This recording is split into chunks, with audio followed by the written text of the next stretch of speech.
3.000 evidências dos crimes do Lula. 3.000 evidências dos crimes dele.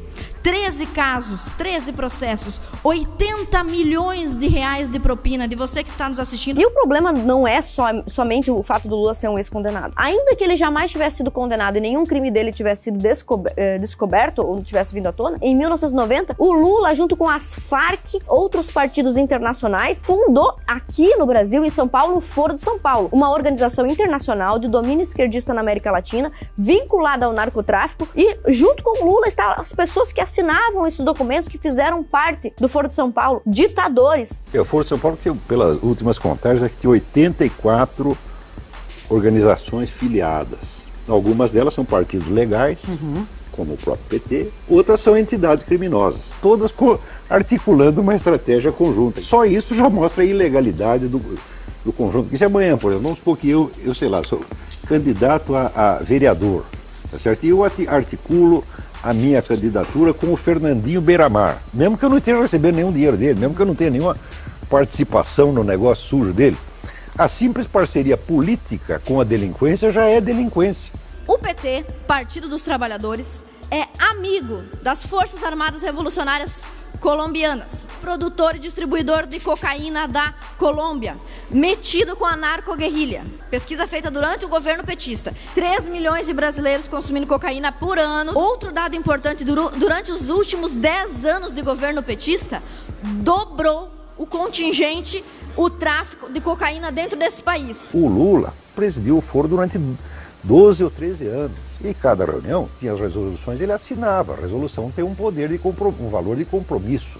Por exemplo, na última reunião, assinaram um compromisso que todas as 80 e tantas organizações se comprometiam a defender a Farc, a narco-guerrilha colombiana, contra o governo da Colômbia. E acusava o governo da Colômbia de fazer terrorismo de Estado contra as Farc, contra os pobres traficantes. Isso está assinado lá pela mão do seu Lula. Todas essas coisas que estão acontecendo já estavam premeditadas pelos teóricos de esquerda. Pessoas de todo mundo têm falado sobre esse fenômeno. O que é este fenômeno? É utilizar a criminalidade como um fio condutor da Revolução Comunista no Brasil. Já que não se pode mais usar um operário, um cidadão comum, que não está nem aí para a Revolução Comunista, usa-se os criminosos. Aí não é, tá falando bobagem. Na tela, a lista de participantes do 9º encontro do Foro de São Paulo. Quem são os participantes brasileiros? Partido dos Trabalhadores, Partido Socialista Brasileiro e Partido Comunista. Quem são os participantes colombianos? Forças Armadas Revolucionárias da Colômbia, os traficantes de cocaína da Colômbia.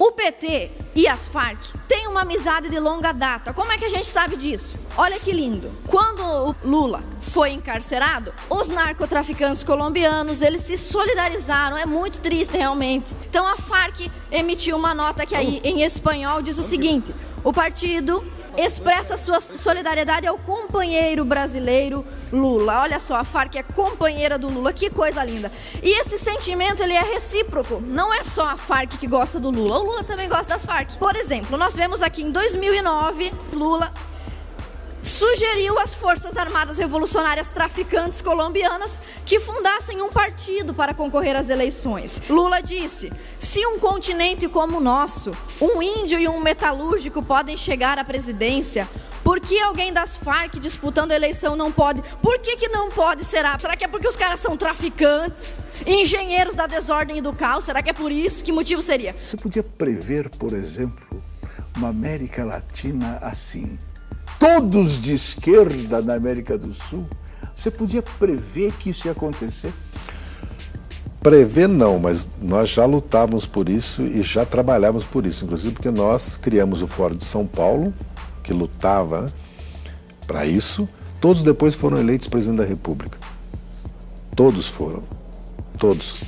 O Ciro Gomes, que participava, e o Galtemo Cárdenas ainda não foram. Mas... Nós ganhamos as eleições, sabe, com um discurso, e depois das eleições nós tivemos, sabe, que mudar o nosso discurso e fazer aquilo que a gente dizia que não ia fazer. Esse é um fato. Esse é um fato, sabe, conhecido de 204 milhões de habitantes. Nós não vamos ter um candidato de direita na campanha. Não é fantástico isso? Vocês querem conquista melhor do que numa campanha neste país a gente não ter nenhum candidato de direita? Se tiver 4 ou 5 candidatos, é todo do espectro de esquerda. Essa eu acho que é uma conquista que nós precisaríamos aprender a valorizar. Não ter um candidato que represente a direita. Existe sim polarização no Brasil, é democrático e deve existir. E as pessoas precisam se posicionar, porque não se posicionar é deixar o Foro de São Paulo atuar livremente. Aqueles que estão em cima do muro, ou que dizem que estão defendendo ideias mais equilibradas e que não existe direita e esquerda, que esses conceitos foram superados, existe uma polarização e é dever de todo brasileiro se posicionar. E não fazer isso é colaborar com o Foro de São Paulo. A escolha não é entre 2 candidatos democráticos. Você precisa optar entre a liberdade e a servidão. É o bem contra o mal. Não se omita. Vote 22, pelo bem do Brasil.